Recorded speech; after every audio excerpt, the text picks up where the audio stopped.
Ya, assalamualaikum warahmatullahi wabarakatuh. Ya, ini merupakan materi kuliah manufaktur, metode manufaktur untuk teknik dirgantara. Ya, jadi saya di sini sebagai dosen pengampu metode manufaktur. Oke, kita mulai saja.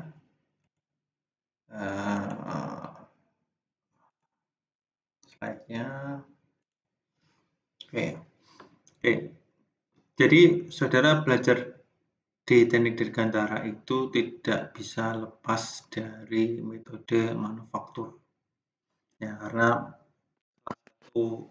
salah satu konsentrasi ya di tempat kita adalah perancangan manufaktur. Bahkan untuk perawatan pesawat terbang itu juga ada kaitannya dengan manufaktur ya, terkait dengan bagaimana memperbaiki suatu komponen pesawat dan sebagainya. Jadi itu perlu kita ajarkan ke saudara. Apalagi untuk yang teman-teman perancangan ya, karena jangan sampai kita itu merancang suatu komponen tapi tidak bisa memperkirakan metode manufaktur apa yang cocok untuk membuat komponen itu.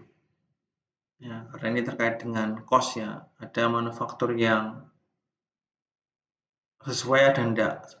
Kaitan sesuai itu seperti apa? Misalnya saya mau membuat komponen yang mirip dengan mouse saya ini. Maka ada beberapa teknik yang bisa dikerjakan ya untuk membuat mouse ini. Anggap aja mouse ini logam. Yang pertama dicor. Tapi dicor itu Anda harus membuat polanya, membuat cetakannya, kemudian baru dicor. Kemudian ada lagi opsi permesinan ya, di mana dari suatu material mentah yang kotak itu kemudian di mesining pakai CNC apapun manualnya seperti ini. Tapi juga akan menghabiskan materialnya banyak yang terbuang biasanya jeleknya di situ. Atau mungkin 3D printing bisa aja. Bahkan 3D printing sekarang tidak terbatas pada polimer ya, tapi juga logam. Bisa aja. Cuman kendalanya adalah perawatannya masih sangat mahal. Jadi dalam kuliah ini nanti harapannya adalah saudara bisa paling tidak memberikan asesmen ya terhadap suatu komponen yang sudah saudara rancang itu kira-kira baik atau tidak. Mungkin di teman-teman perawatan pesawat terbang juga, misalnya Anda memaintain atau merawat suatu skin ya, nah itu skinnya mau dibikin bagaimana, itu tergantung dari saudara. Saya lanjutkan. Ya, ini identitas saya, mungkin beberapa saudara sudah mengenal saya, nomor saya belum berubah dengan ini. Persentase nilai nanti sebenarnya tentatif ya. Kalau ini saya tuliskan 20% UTS, UAS 30%, tugas 30%, absensi 20%. Yang paling fix itu adalah UAS saja 30%. Yang lainnya absen juga ya fix ya. Kalau misalnya 20% nanti UTS dan tugas itu saya sesuaikan aja. Kalau bagus di tugas ya nanti saya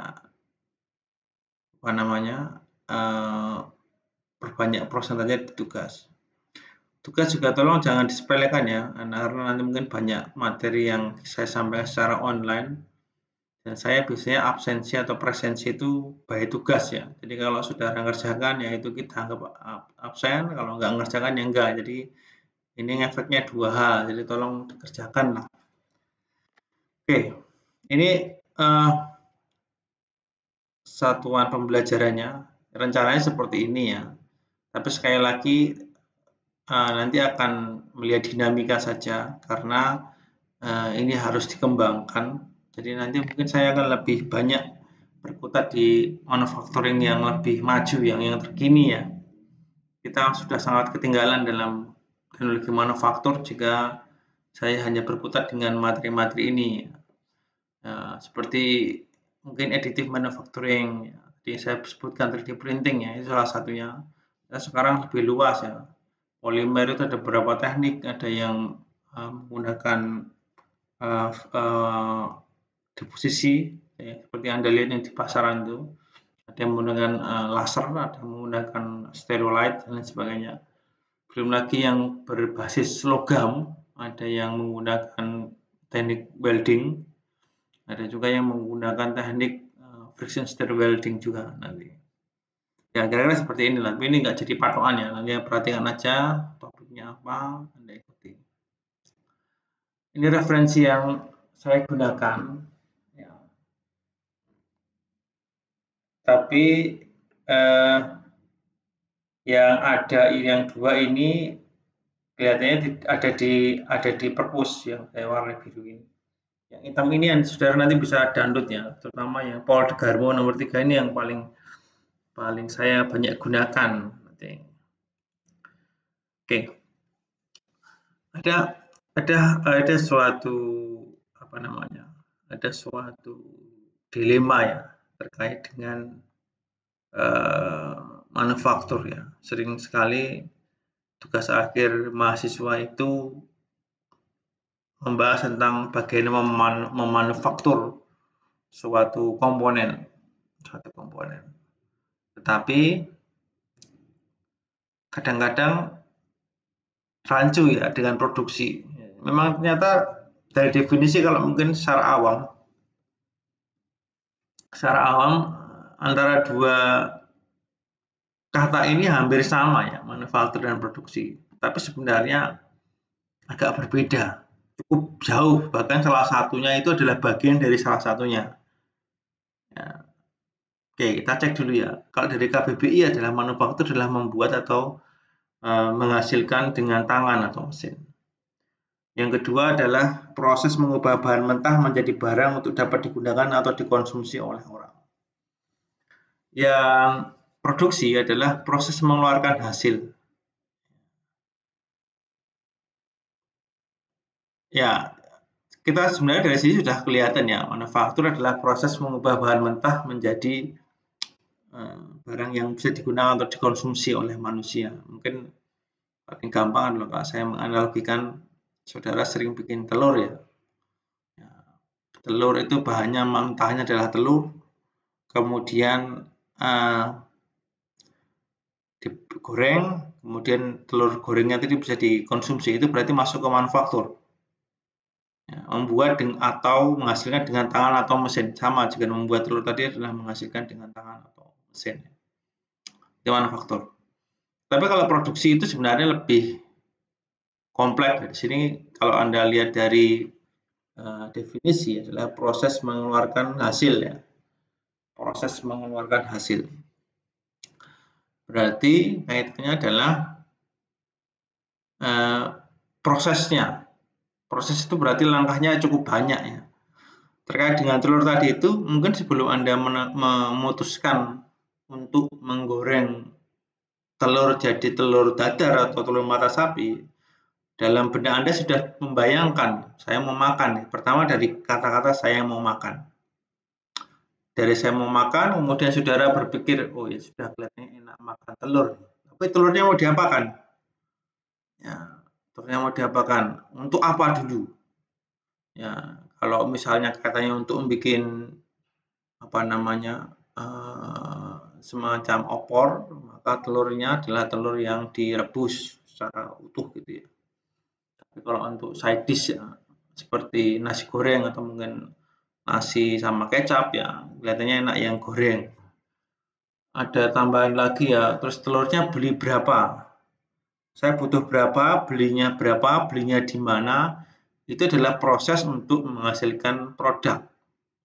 Terus panjang sekali sebenarnya. Jadi produksi itu konteksnya lebih luas daripada manufaktur. Sehingga bisa dikatakan bahwa manufaktur itu bagian dari produksi. Bahkan kadang-kadang dalam satu produksi ada banyak manufaktur ya. Contoh misalnya, ini botol aqua. Kalau tidak keliru ini harusnya ada dua komponen utama ya, botolnya sendiri sama tutupnya.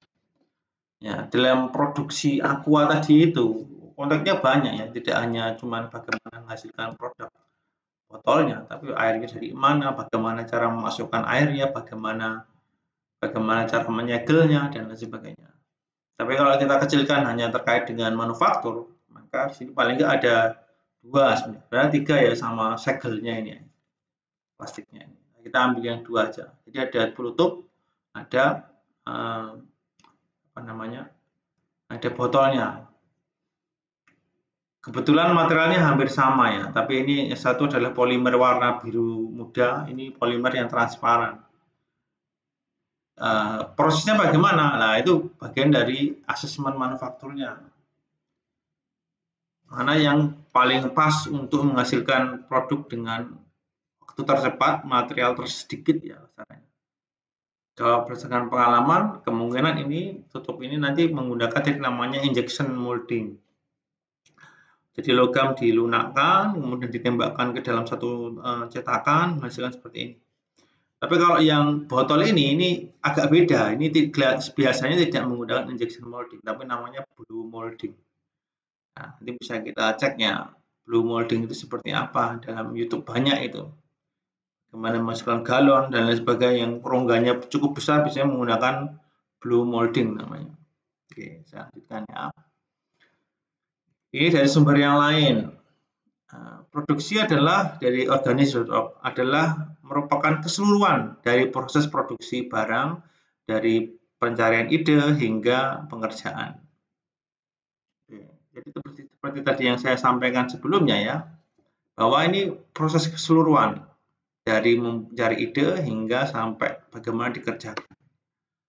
Manufaktur adalah proses fisik dalam produksi barang non jasa.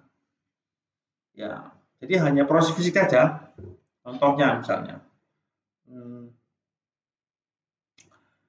Anda mungkin sudah tahu ya namanya kentongan buat ronda itu ya. Kalau konteks dalam produksi maka dari mencari ide dulu. Kentongannya mau yang seperti apa? Untuk kapasitas berapa? Misalnya dalam perumahan yang kecil maka tidak perlu gede-gede ya, kecil aja. Kemudian berarti kecil itu ukurannya desibel, berapa kemampuan dia menghasilkan suara sampai ujung perumahan harusnya dengar, maka nanti dapat dimensinya. Kemudian dari segi bahan misalnya, dari segi bahan masuk ke perencanaan, bahannya mau apa? Apakah bambu yang biasa atau mungkin kayu ya, atau mungkin logam ya. Ada berapa kalau Anda kentongan itu ada yang pakai logam ya, pipa gitu, dikotong-kotong teng itu suaranya. Kemudian juga direncanakan pemilihan material tadi itu nanti berimbas pada prosesnya bagaimana. Apakah perlu menggunakan gergaji, ataukah perlu menggunakan pahat, ataukah mungkin yang logam tadi menggunakan welding dan lain sebagainya. Itu harus direncanakan. Ya, itu kalau konteksnya produksi. Tapi kalau manufaktur lebih simpel. Dari produksi tadi, misalnya ditentukannya, saya mau bikin kentongan dari bambu misalnya. Ada gambar kan? Ya, gambar itu diserahkan ke tukang kayu atau tukang bambu ya. Seperti ini Pak. Maka yang dikerjakan tukang tadi itu namanya manufaktur. Hanya sebatas itu saja. Jadi gambarnya seperti apa, pengennya seperti apa, nanti akan jadi seperti apa. Ya, ini dari Paul de Garmo, ya, lebih panjang ya, all aspect. Jadi kalau production system, all aspect of workers, machines, and information considered collectively needed to manufacture parts of product, integration of all unit of the system is critical. Ya, jadi kalau ini sudah production system ya, agak beda lagi nih. Jadi nggak cuma production system, sistem produksi. Ya, itu semua hal akan jadikan satu. Contohnya adalah company that makes engines, assembly plants, glass making factory, foundry, sometimes called the enterprise or business.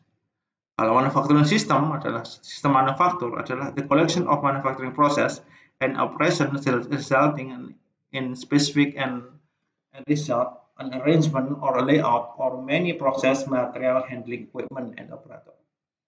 Ya, jadi kalau Anda perhatikan misalnya di pabrik komponen ya, biasanya nanti nggak cuma satu komponen. Contoh tadi yang kentongan bambu ya. Biasanya nanti akan ada meja-meja yang mengerjakan sesuatu. Misalnya ada 5 meja.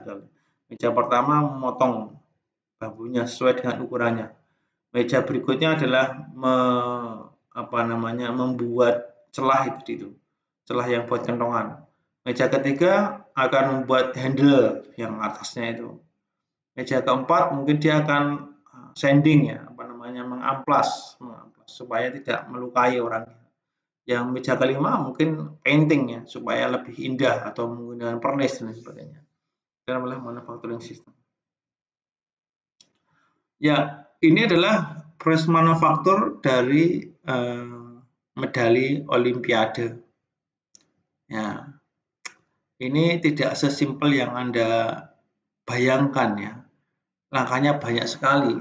Ya, produk akhirnya ini yang pojok kanan ini. Pojok kanan. Dimulai dari membuat modelnya.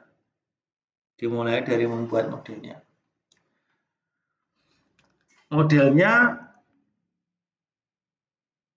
menggunakan hasil dari seorang seniman. Ya kita tahu ya, namanya medali Olimpiade itu pasti punya emboss ya, yang keluar itu yang berbeda-beda, unik-unik ya. Kalau Indonesia mungkin ada gambar Borobudur mungkin, atau mungkin Monas. Tapi kalau di negara lain mungkin akan beda lagi, yang suatu yang khas dari negara itu, supaya yang mendapatkan medali itu ingat ini dari mana. Ya, semua itu dikonsep oleh seorang seniman, kemudian dia membuat dulu dari yang besar. Ya, kalau Anda perhatikan ini seukuran piring ya, mungkin sekitar diameter 30-40 cm. Kenapa menggunakan ukuran ini? Supaya si artis tadi, seniman tadi itu bisa membuat lebih enak aja. Ya, kalau terlalu kecil kan susah ya.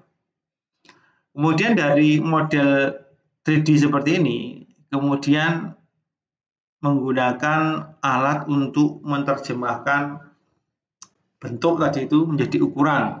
Ya, kita tahu hasil dari seorang seniman itu tidak bisa diukur ya. Dia berbasis pada insting. Menurut insting. Kalau Anda perhatikan seorang seniman asing, dia menggambar tuh tidak menggunakan penggaris ya. Dia berdasarkan intuisi dia, interpretasinya dia terhadap suatu objek, dia langsung puaskan. Nah, itu perlu diukur supaya ini bisa diproduksi banyak ya. Jadi dari model yang ini, kemudian maka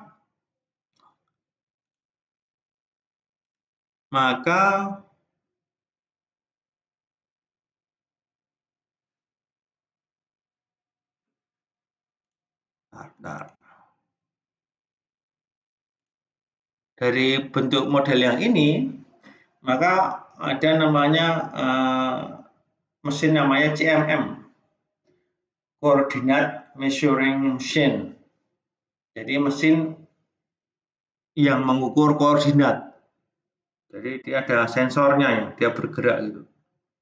Dia akan bergerak untuk membaca suatu objek. Jadi nanti baca ini setiap kali dia menyentuh suatu perubahan bentuk, dia akan mencari sebagai koordinat baru. Kemudian jutaan data tadi itu kemudian dikumpulkan datanya, kemudian digambar ulang menggunakan komputer. Computer aided design. Nah, dari CAD ini bentuk yang tadi produk dari artis bisa diterjemahkan menjadi koordinat digital. Dari sini, dari CAD ini kemudian masuk ke dalam proses namanya CAM. Kalau CAD tadi itu Computer Aided Design. Jadi desain dengan bantuan komputer. CAM ini adalah Computer Aided Manufacture. Ya, CAD tadi ini dari bentuk 3D yang digital itu kemudian disimulasikan dalam bentuk permesinan supaya kita bisa menentukan mesinnya apa, pahatnya apa. Kemudian dari CAM tadi itu dibawa ke mesin namanya CNC. CNC itu adalah computerized numerical control. Jadi ini mesin bubut lah atau mesin milling yang sering Anda lihat ya, tapi dikendalikan oleh komputer ya, komputer. Kemudian dia akan menghasilkan cetakannya. Jadi kebalikannya ini ya. Kalau ini kan tadi polanya, ini adalah cetakan polanya. Ini polanya, ini cetakannya. Kemudian dari sini dibawa ke dalam mesin namanya injection molding tadi. Ya, bisa menggunakan logam, bisa menggunakan polimer, tergantung ya anggarannya. Kalau mungkin kelas olimpiade ya jelas itu menggunakan logam, kemungkinan besar ya. Tapi kalau kelas-kelas PON, kalau yang kecil-kecil paling menggunakan plastik ya. Kemudian di luar di coating warna sesuai dengan kebutuhan. Mau medali emas atau perunggu dan lain sebagainya. Ya, tadi waktu saya menjelaskan apa namanya pembuatan kentongan, ada tahapan-tahapan yang harus dilalui ya. Kalau tadi mau dibentuk dalam bentuk profesional, mungkin seperti ini contohnya. Sebutannya adalah sequence of operation, urutan operasi. Tadi yang saya bilang ya, kentongan itu sebelum jadi kentongan itu ada tahapan dia dipotong dulu dari pohonnya. Kemudian dia harus dipotong membentuk pegangan. Kemudian harus dipotong lagi menggunakan gergaji dan pahat ya, tatah itu ya, untuk membuat kolongnya. Harus di sanding supaya tidak melukai orang. Terakhir adalah harus di painting atau di pelitur ya supaya lebih cantik ya kentongannya. Sama juga untuk menghasilkan komponen akhir ini, maka dari raw material ini urut. Yang pertama ini adalah dari material asli, kemudian dipotong sesuai dengan ukuran. Kemudian dibubut yang pertama. Kemudian bubut tahap kedua ini ada dua tingkat ya. Kemudian di sini sudah masuk ke mesin milling. Ya, sini dibikin slot seperti ini. Dan ini dimiringkan. Kemudian yang terakhir ada lubang drilling di sini. Ya.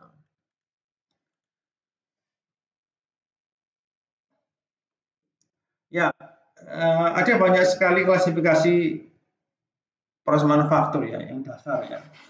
Dari casting itu pengecoran ya, forming itu pembentukan, machining itu permesinan ya, seperti tadi itu. Joining and assembly ini adalah proses untuk perakitan dan cara bagaimana dia di assembly ya.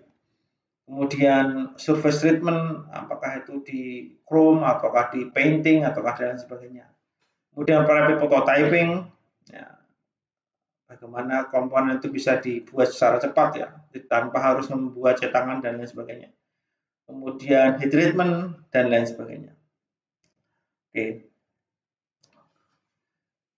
Pengecoran digunakan secara luas untuk menghasilkan komponen yang sering kali diikuti proses lanjut. Seperti permesinan, pengecoran menggunakan logam cair untuk memenuhi ruang kosong dalam mempertahankan bentuk yang diinginkan dari molding hingga pengerasan. Ya, ini bentuk paling umum yang mungkin saudara sering lihat adalah kalau ibu saudara itu membuat agar-agar ya, hampir sama sebenarnya.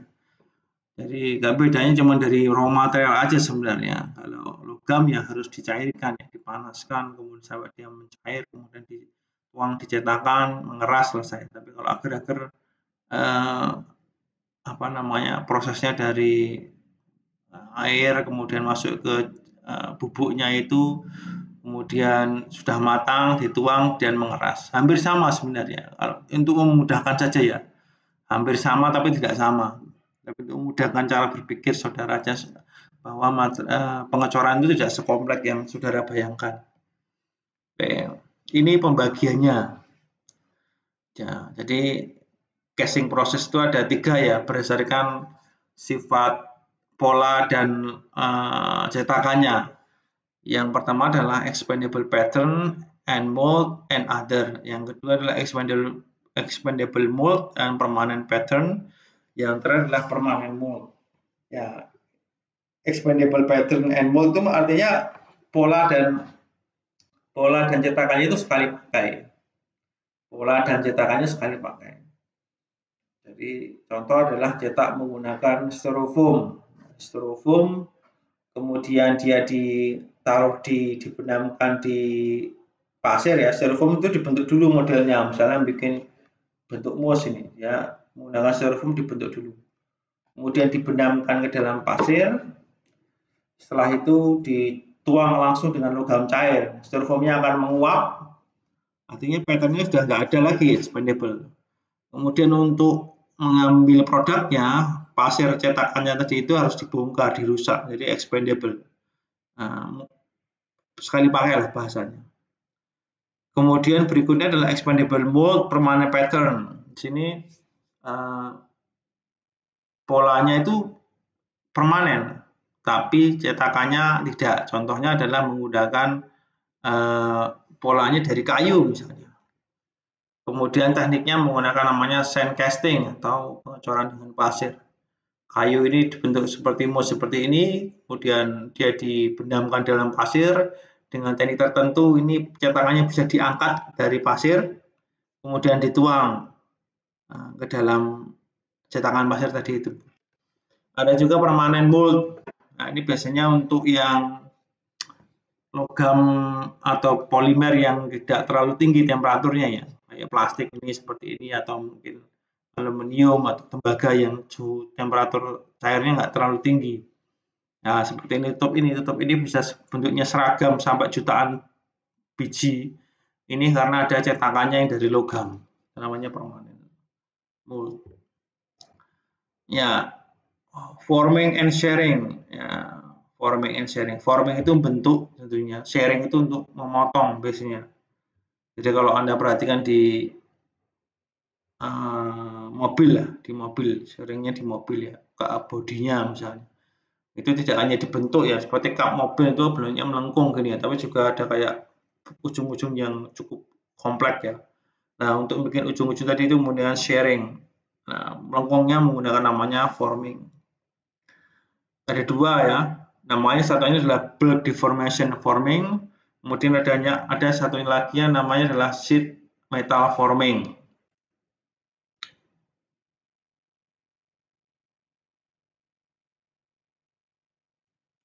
Ya, tadi tutup nggak ya? Ini ya, yang bulk deformation forming itu ada rolling, forging, extrusion, and drawing. Ada sheet metal forming, sharing, bending, and drawing and forming. Apa bedanya ya? Kalau bulk itu biasanya ada perubahan penampang. Ya, kalau analoginya paling gampang kalau Anda main plastisin ya. Plastisin atau lempung ya, di mana dari material itu berubah bentuk, berubah penampang setelah Anda tekan atau Anda kasih cetakan. Jadi biasanya lebih tebal bahannya. Kalau sheet metal forming itu tidak merubah penampang, tebalnya nggak berubah, cuma dia dipotong, dibentuk aja. Kalau saudara misalnya sering menggunting kertas, nah itu kertas itu sheet, karena secara ketebalan dia nggak berubah, penampangnya nggak berubah. Ya, bentuknya berubah, tapi penampangnya nggak berubah. Bedanya itu ya. Ya, saya skip aja. Kemudian ada machining ya. Nah, kita punya ini alatnya cukup ada ya, bukan banyak ya, ada. Kita punya dua mesin bubut ya, turning seperti di gambar ini modelnya. Ada satu milling, ada drilling juga ada. Drilling termasuk dalam manu ya, apa namanya, machining ya. Ya, ada banyak jenisnya, ada shaping, drilling, turning, milling, sewing, broaching, dan lain sebagainya, tergantung jenis mesinnya. Ya, ini machining ada 3, machining, kemudian advanced machining, kemudian finishing. Biasanya ada yang mengkategorikannya agak beda ya, yang ini adalah conventional machining, yang ini disebut sebagai non-conventional machining, yang ini finishing. Ya, mesin ini yang klasik ya. Jadi mesin kita punya semua ini. Ada turning, ada drilling, ada milling, ada yang broaching nggak ada ya. Broaching ini untuk menghasilkan apa namanya, ulir ya.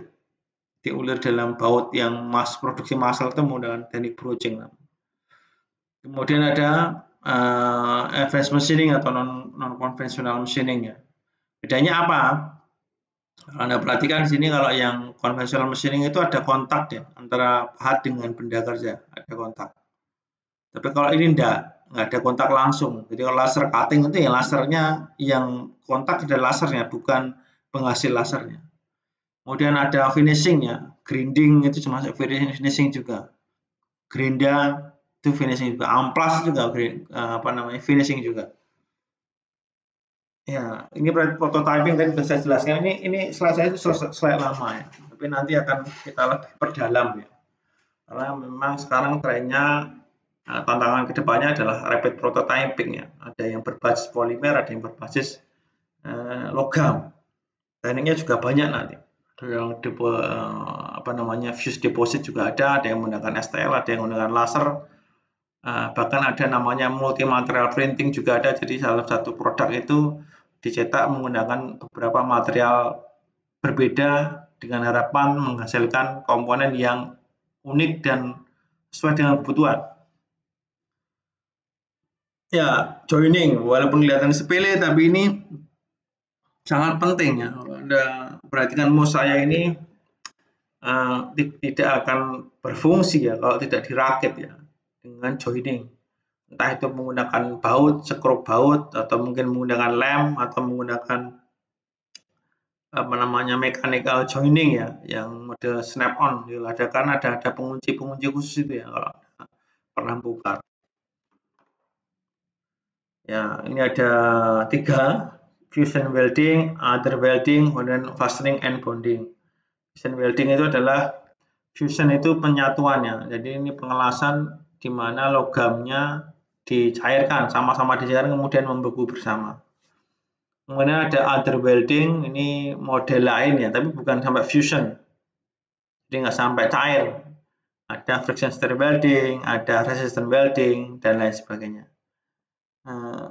Kemudian ada lagi fastening and bonding. Ya. Adhesive bonding itu di lem, bolt connection atau mechanical fastening sebutannya, dan lain sebagainya. Ada banyak jenisnya. Kemudian ini finishing ya, tidak mungkin ya produk dari pembubut itu tidak mungkin di finishing, pasti ada buffingnya untuk memberikan estetis dan keamanan ya, karena sekali lagi untuk menghilangkan tatal yang tajam-tajam itu dan sebagainya. Kemudian ada proses heat treatment, satu komponen itu kadang-kadang diperlakukan panas supaya meningkat kekuatannya. Ya, nanti akan lebih detail ya. Ya, saya kira itu saja yang bisa saya sampaikan. Semoga bermanfaat. Terima kasih. Wassalamualaikum warahmatullahi wabarakatuh.